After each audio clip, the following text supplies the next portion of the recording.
means that we have to make sure that all state resources can get to the good folks here in Allegany and Garrett counties, and we need to make sure that there is no red tape, no delays, get them the supports that they need, and get it done fast.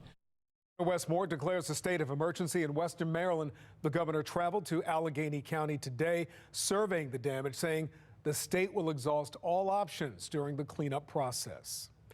The governor also posted to X, speaking on the state of emergency. He says his thoughts are with every Marylander who's been impacted by the storm, and he expressed gratitude for first responders, crisis managers, and all public servants.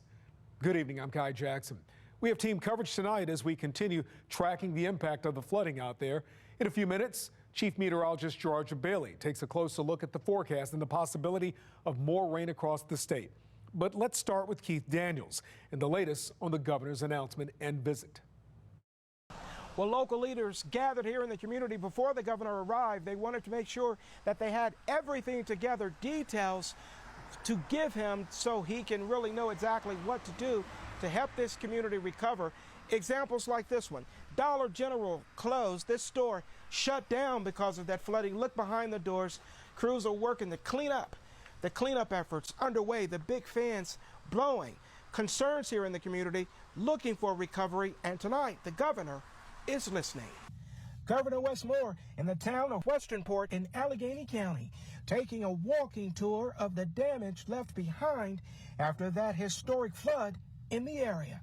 The town's library, one of the hardest hit, with furniture overturned by crashing floodwaters through the doors, with books damaged, deep in the mud. I cried for about 2 minutes when I walked into these doors. We've been fighting to keep this library because of budget cuts. We were in the process of possibly losing it. And it's the heart of our community, so we need to keep our library. We need to build it back. The town saw massive flooding Tuesday. Rain swelled Georges Creek over its banks. At Westernport Elementary School, cars still stuck in the mud. The event has left many residents with extensive damage and a big cleanup. The fact that this was not a mass casualty event is simply because of God's grace and because of the remarkable work of the people on the ground here. In Allegany, more residents recovering. The governor stopping at the Goodwill Fire Company first before the tour. At the fire station, volunteers with bottled water and other donated items from Walmart, including tissue and paper towels. Christian White picking up water. I feel so bad for everyone because now we don't have water. We've been without water for a few days, and possibly no power, no gas. Like it's bad enough that there's damage and everybody has to pick up the pieces, but now we have to figure out how to get a shower and use our, you know what I mean? Like the town's mayor on recovery efforts.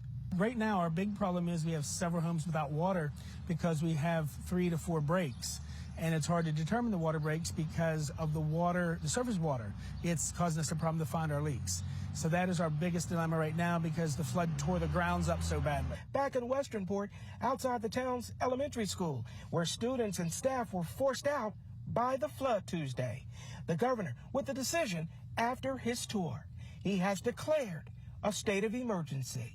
We are just going to make sure that every single asset that we have and every lever that we can pull from a local, from a state, from a federal perspective are going to get to the people and get to the people as quickly as possible as we work together with this recovery effort. Well, with that declaration of a state of emergency, that move will help expedite funding for recovery efforts, which will be a relief for so many here.